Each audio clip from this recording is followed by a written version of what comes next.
Hello and welcome back to my channel and Happy New Year! I am so excited that 2021 is finally here so I can start using my new planner. Last year I started the Plan With Me series on my channel to show how I personally was using the Always Fully Booked planner, and I've had so many of you ask if I was going to continue that this year. I am, and I'm very excited about it. I started off that series last year with a similar video showing how I set up my planner, so that's what we're going to be doing today, starting off with the important info page. More specifically though, the bottom half of this page with the most anticipated book section and then the legend. So I like to start off with pencil sometimes. I don't always do it, but this time I was pretty nervous to start writing in my planner, so I decided to do pencil first to get what I wanted laid out and then went over it with black ink. Ended up switching pens a couple of times to see what worked best. I found that the gel pens didn't like going over the pencil, so I later switched to the Le Pen, which worked a lot better. So I would recommend using that if you're going over pencil, or just lightly erase the pencil first so there's less ink to pencil transfer. But overall, I'm really happy with how this little section came out. I think it was really fun to try and do different styles of lettering for each book title, and I'm really excited about all of these books. So I really liked that little section, and I'm glad I added it to the planner this year. Moving on is the legend, which I'm going to do two different things. I'm going to show how I color code my planner, but I only color code in really specific sections of the planner. So I'm going to keep track of what the different colors mean here and fill it in, so each color will represent a different genre. I use this mostly on the monthly wrap-up pages to track what I'm reading, but I will show another place I do it as well. After this, at the bottom portion of the legend, I am going to put a little chart that I made that just keeps track of what my star ratings mean. It's just something I quickly printed out. It's not fancy, but I thought it'd be nice to include it just to show what my different star ratings represent. So I washi taped it in and then also double side taped it in so it is extra secure. So that's what that page ended up looking like. I'm really pleased with it. We're going to move on to the goals page, which I actually already did the pencil for. I couldn't wait to use my planner, so I started sketching out what I wanted to do with this page. I'm really excited about how this page ended up turning out. I spent a very long time on it, so you definitely don't need to go this extreme. But I had a lot of fun coloring it, and I found it really relaxing. I used colored pencils for part of it and a lot of different gel pens, and I had a really fun time planning this page out. I am not going to show my business goals, I never do, so that section will remain blank. I fill that in after just because there are some things I like to keep to myself, but you can see the rest of my goals. I have a mix of some reading goals as well as some social media goals and then some personal goals at the bottom. I'm really pleased with it, so I hope you enjoy watching the process.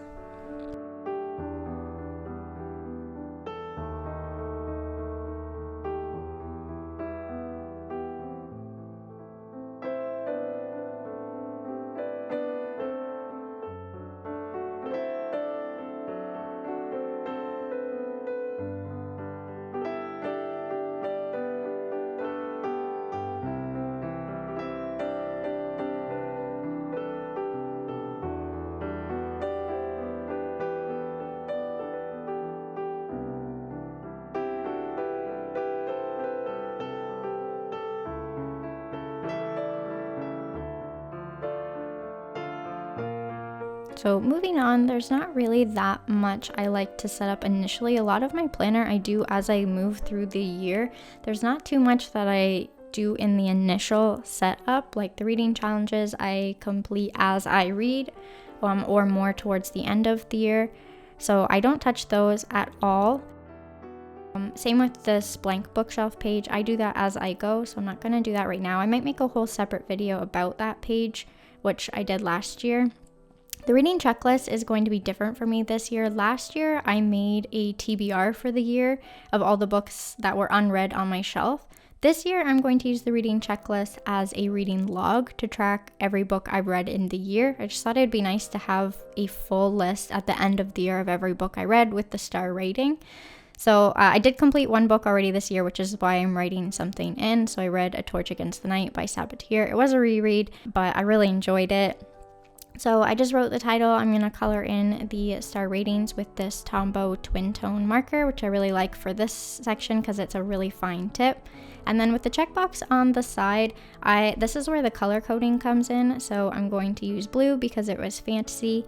And then in the box, I'm going to write what the format of the book was. So a P because it was a print book.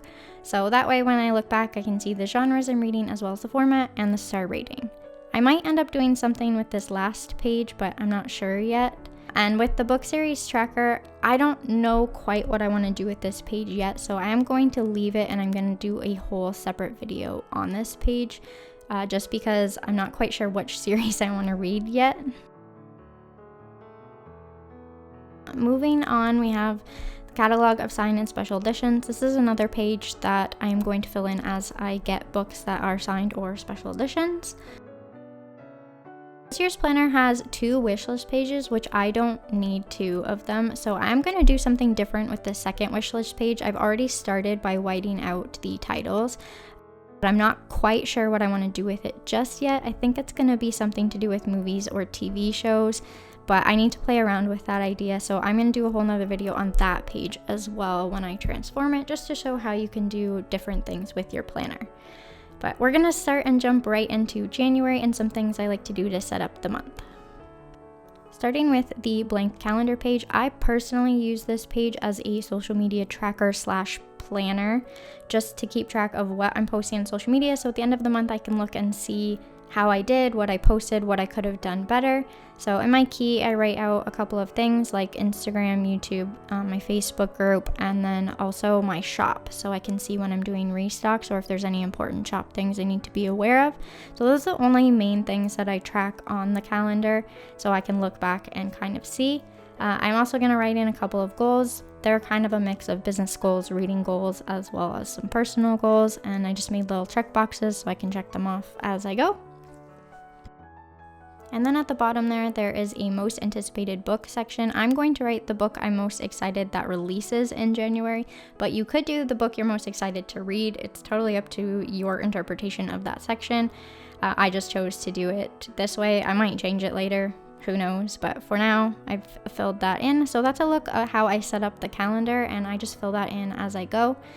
So we're going to move on to the January books to read section, which is like a monthly TBR. Because I am a bit of a mood reader, I always struggle a little bit with these pages, but I have learned to just write some suggestions of books I might want to read in January, and that way there's less pressure, and if I don't get to them, I don't get to them, and it's fine.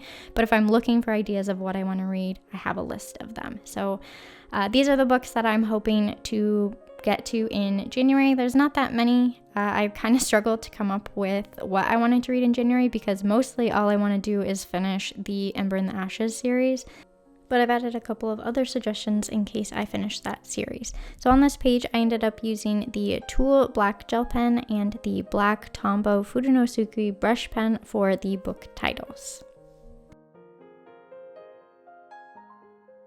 Next is the new releases page. I've seen a lot of people come up with some really creative ideas for this page. They print out little book covers. I just like to write the titles in. I'm pretty simple that way. So this is another place I color code. So because these 2 books are contemporary, I wrote them in orange, whereas the next one is fantasy. So I wrote it in blue, which is following my own genre color coding system.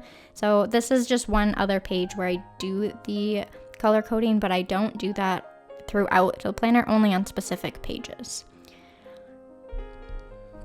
From there, we are going to move on to the weekly spread, which I already started doing because I wanted to get a feel for how the vertical spread would work, because I'm totally not used to a vertical spread at all. I've only ever used horizontal, so this was very new for me, but I really wanted to try it out and see.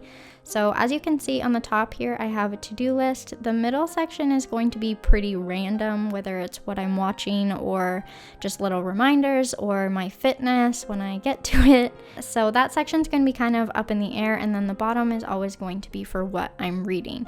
I'm still not quite sure what kind of layout I want to do in terms of how I track my reading, but for now, this is what I'm going with. I think it's something I'm going to have to adapt to as I move through the planner, which always happens. But so far, I'm enjoying the weekly spread. I do have to adjust a little bit to it, but I like it so far.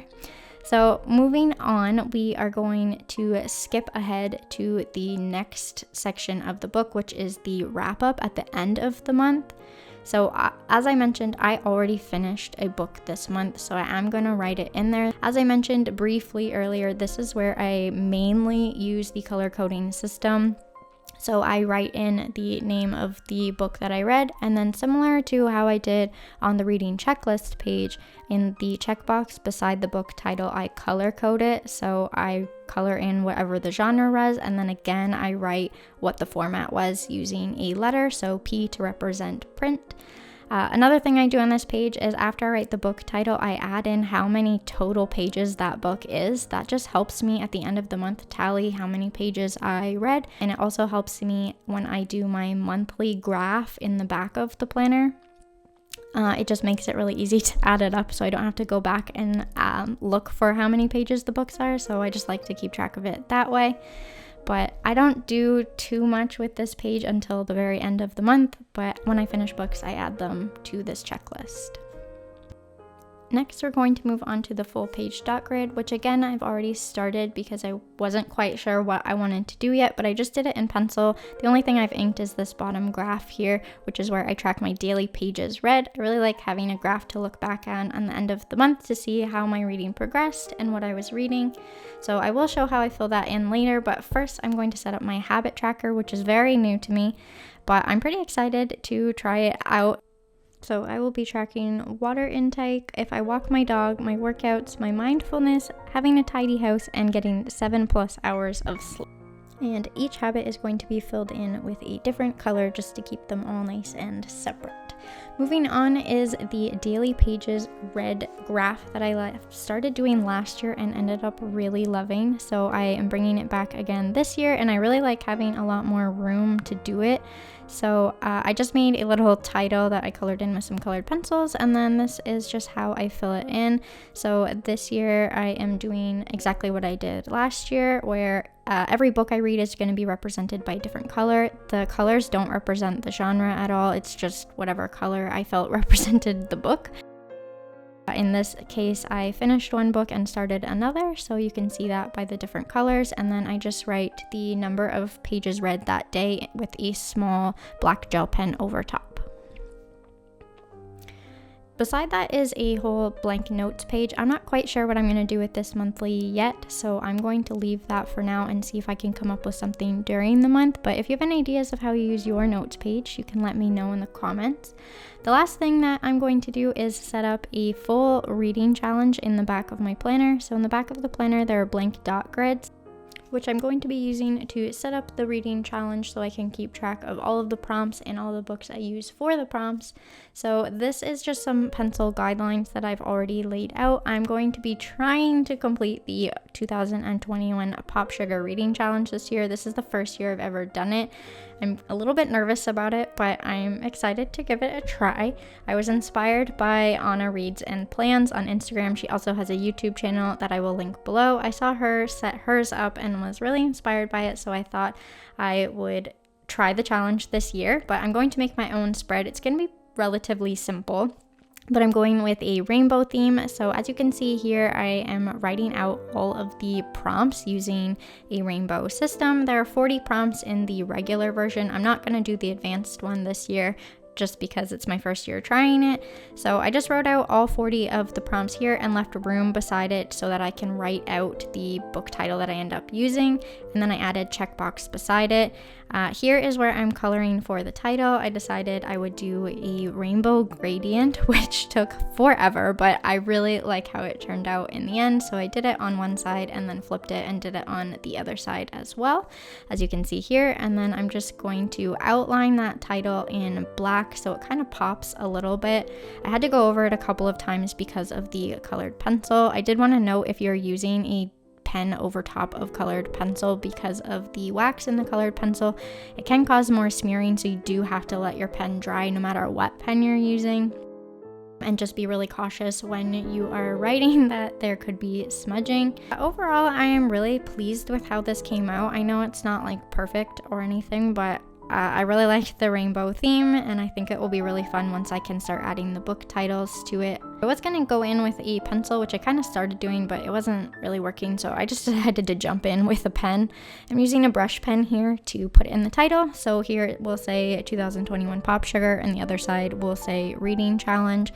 I ended up going over the letters just to make the downstrokes a little bit thicker than they first turned out, because I'm going to add some white accents with a gel pen just to make it pop a little bit more. Because of the rainbow gradient, some of the colors like the red and the purple, the black doesn't show up quite as much, but on the yellow it really does. So I wanted to have a mix of white and black just so that it would all kind of pop together. And then I just lettered in Reading Challenge. I'm going to leave this on normal time so you can see how slow I'm actually writing.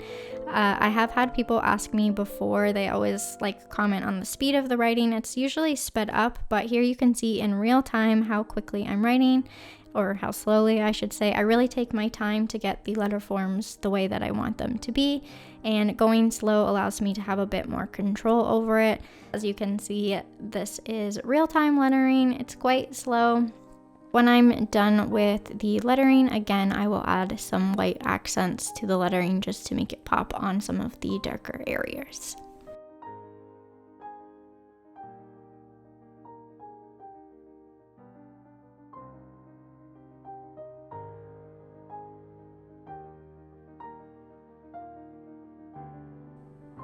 Finally, to end off this page, I used that same gray highlighter and added a small drop shadow to behind the check boxes. It's really hard to see in the video, but in person it added just a nice little touch to make it pop a little bit more. I'm really excited to add the book titles because I think it will tie everything in together. I'm really pleased with how this page turned out. It was really fun to do, and I like the rainbow, and it just makes me happy to look at. So that's always fun. Hopefully I will have some success with trying a new reading challenge. If you do any other reading challenges, leave a comment down below and let me know which ones you're doing this year. So that brings us to the end of this video. I hope you enjoyed watching me set up my 2021 Always Fully Booked planner. I really enjoy making these videos and showing you how I use my planner. If there's any specific video you'd like to see, please leave a comment down below and let me know. But I will continue with the series this year and showing how I use my planner, and I hope that you enjoyed watching. If you're not already subscribed, be sure to hit that button and follow along for more videos. Thank you so much for watching, and I will see you in my next video.